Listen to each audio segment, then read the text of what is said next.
have an idea, but without that writing and putting it together, I just don't think you can follow the path. Lisa, thank you so much for sitting down with me today. Happy to. I was really excited when you reached out because of your work as an educator, which we'll get into, but I'd love to hear briefly just about your Intro to Psychology course and what inspired your decision to emphasize explicit writing instruction within a general education class.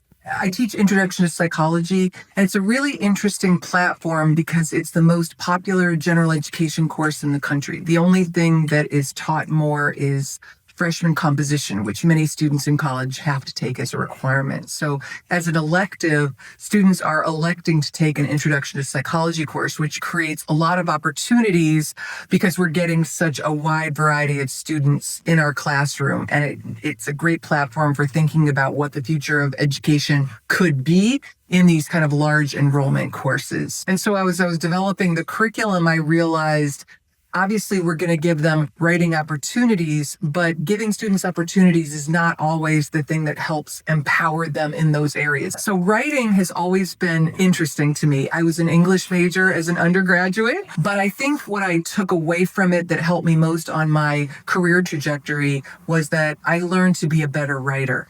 At that point, though, I learned to be a better writer by writing and writing and writing and writing and writing, not really by getting feedback or any explicit instruction. My English professors used to maybe write something in the margin of my paper, something like vague, which I didn't quite know what to do with. And if they wrote vague at the end of the semester, I wasn't going to do anything about that, right? So many of those writing assignments were just something to give you a grade.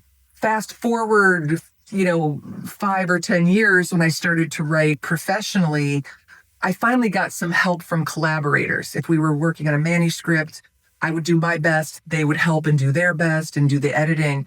And that was the first experience I had where anyone helped at all.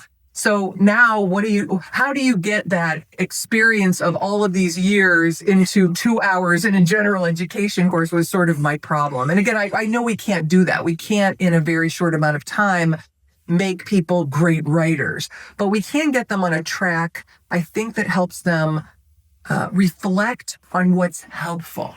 I don't think I ever did that in my writing journey, is to think about what's helpful to my writing, what kinds of feedback would be useful, are there questions that I could ask? Sort of getting the students involved. Right. And so I decided too that we needed to do it in the classroom.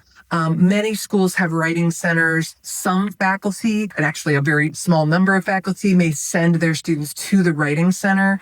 We tend not to know what goes on or whether the students find it useful. And it's just sort of another requirement for students that doesn't really get integrated necessarily into what I'm doing in the classroom. Right. And you don't have control over the outcomes or the processes they use necessarily, right? You don't. And you also can't make it better in a sense because I'm not involved in it. And when I say better, I mean more useful to what I'm trying to accomplish in this particular class or on the particular topic or in the context of primary source literature or all of those sorts of things that can be very unique to a discipline or very unique to a particular class. Right. Writing centers are so helpful, but a writing center it doesn't do the same thing that a company like Gilliam Writing Group does, which is to work directly with the professor to integrate the instruction into their existing curriculum. I think sometimes it's like, this is what we offer. There's a lot of this is what we offer. But I think my needs may be unique. I also think my needs are an exploratory moment. So I don't think what is offered, it might work, it might not, but we need some flexibility to sort of, collaborate and figure that out together. The other thing that was really important to deciding to go in this direction was I was frustrated with the writing. I was frustrated with sometimes what people were turning in that I was spending a lot of time grading or going over. But but I had it was like a black box. I don't know how much time they spent on it. If they spent a lot of time and struggled, I know where to go. If they spent absolutely no time and struggled, I had no context for doing anything. And someone told me one time when I was struggling with the writing piece of it, they said, Lisa, if it's important, why is it happening outside the classroom? Why are you making important things things to do when you're not together. And I found that to be a really pivotal moment in my life as a teacher, because it made me realize we need to bring things that are important, including writing, in somehow into the classroom where it's not necessarily one-on-one, but there's a group of people that get to both be the person getting direct feedback, but also become observers of feedback, observers of how that process works, observers of other people's writing, Right. which I haven't really been able to give students the opportunity to do. You know, we had a kind of similar paradigm shift as a company, as an organization of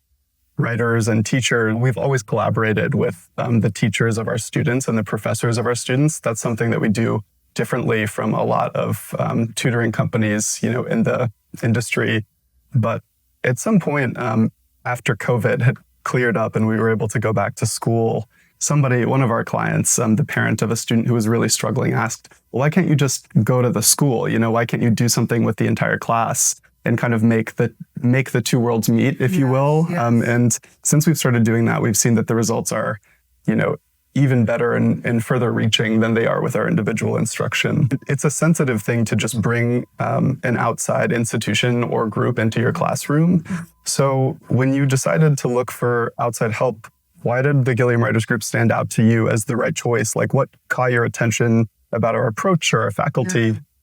So I was looking, there were lots of different groups that did tutoring or writing tutoring of various sorts. A lot of it seemed to target younger kids or high school students. And being a professor at Wesleyan, that really wasn't what I was looking for. Students who get into Wesleyan, it's a competitive school, obviously.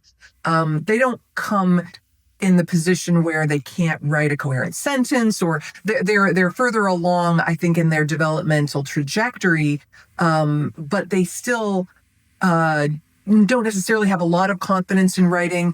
Like so many people, when you're starting out, there are different ways to write or different approaches to it that they're being introduced to at the undergraduate level. So what I liked about your website and about what you were doing was you were working with writers at all levels. I mean, right, you're working with playwrights who were, you know, finishing up their work, or it sort of seemed to be a place where you were going to take people where they were at, but you were also going to be able to support students that were more sophisticated. You know, that's what teachers have in their classroom. They have a mix of people, some people that are struggling or don't feel confident, or maybe have a lot of anxiety around writing, so they don't actually do much of it. And then we have students who are on the student newspaper who are going to make this their career, who are already sort of further down the track. And we have to serve all of those students. We can't remediate it for some and then, you know, really encourage and empower others who are further down the path. So I felt like when I read what you did in the different groups that you worked with,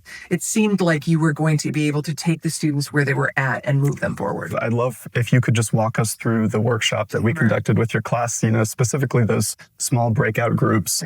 And did you think that format was effective for your students? I did. So what I had them do, I'm also working on the assignments themselves, of course. You know, just say, go write, or here's a prompt, go write. Or it's a bit abstract. In a large enrollment gen ed course is difficult. So what I did was I created a very structured essay. It wasn't incredibly long, but they needed to do research to contribute to the essay.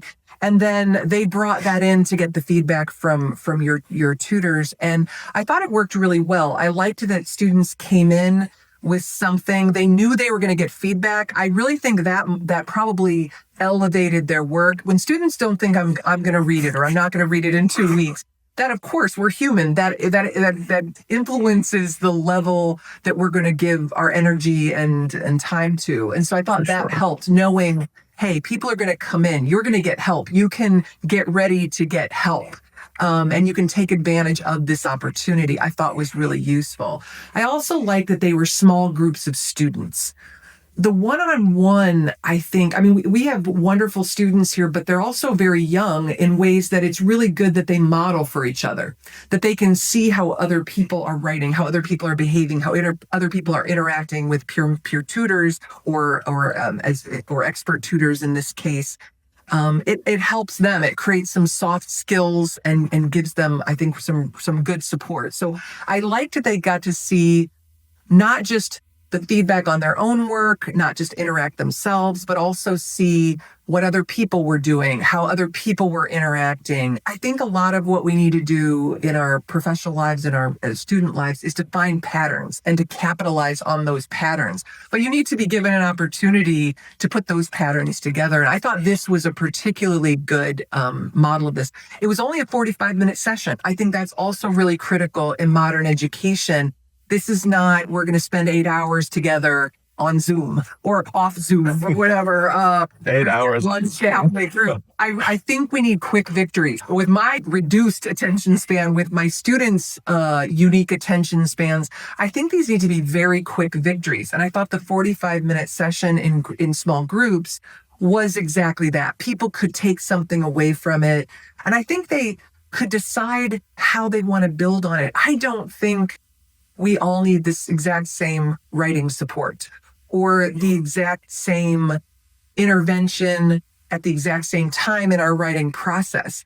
But I also don't think that a writing tutor can figure that out for 150 students or for these large groups. I think the students need to take more, independence and take control of their own learning in ways that they can come in and ask for what they need. That is my dream, is that I just can come in as a teacher with the expertise that I have and say, what do you need?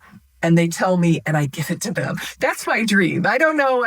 That's an aspiration, but that's the dream, not to treat people like you're an empty vessel that I'm going to fill up, but you're the opposite of an empty vessel, and you're going to tell me what is most useful to you. I thought this was a great model of that again, even when I'm not teaching writing, I can think about how to capitalize on that.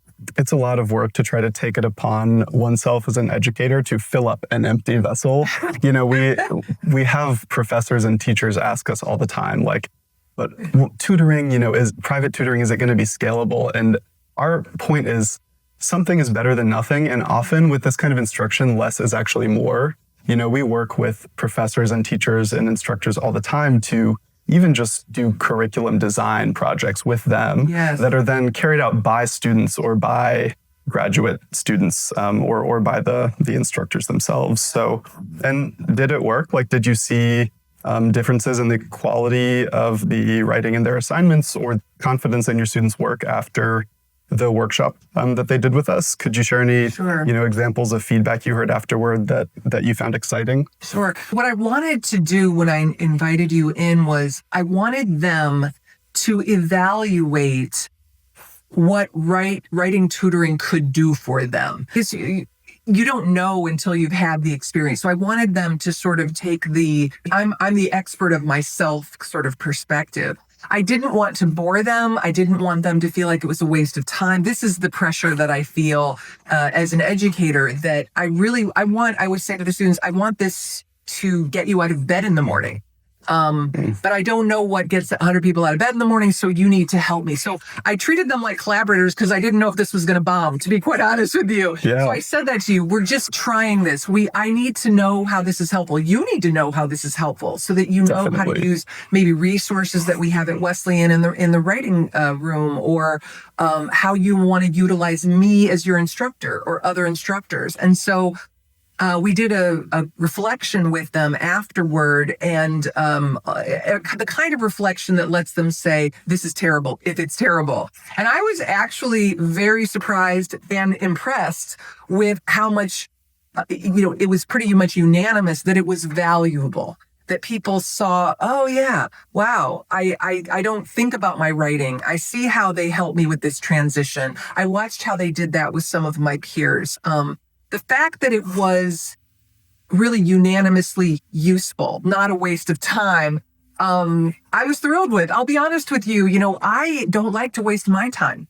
And it could be that I've never showed up for writing tutoring in all the different academic places that I've been, because I feared what it was. I didn't know if it would be helpful, and I didn't have time to waste. And so I feel like we gave them a real gift in getting them to see this is valuable, and also that you can make it more valuable with what you're bringing to the table. I think both of those things were sort of the most useful to them. We did have them do a little bit of writing later on in the semester, which I think too they gave more energy to. That I think they were more mindful and were thoughtful about it. But also in these gen ed courses, these large high enrollment gen ed courses, we don't give a lot of writing, right? We have sort of just these small, intense opportunities where we use this time to do writing. And so I feel very good that we use that time really well. Thank you so much for your time today. This has really been a pleasure. Thank you. I appreciate it.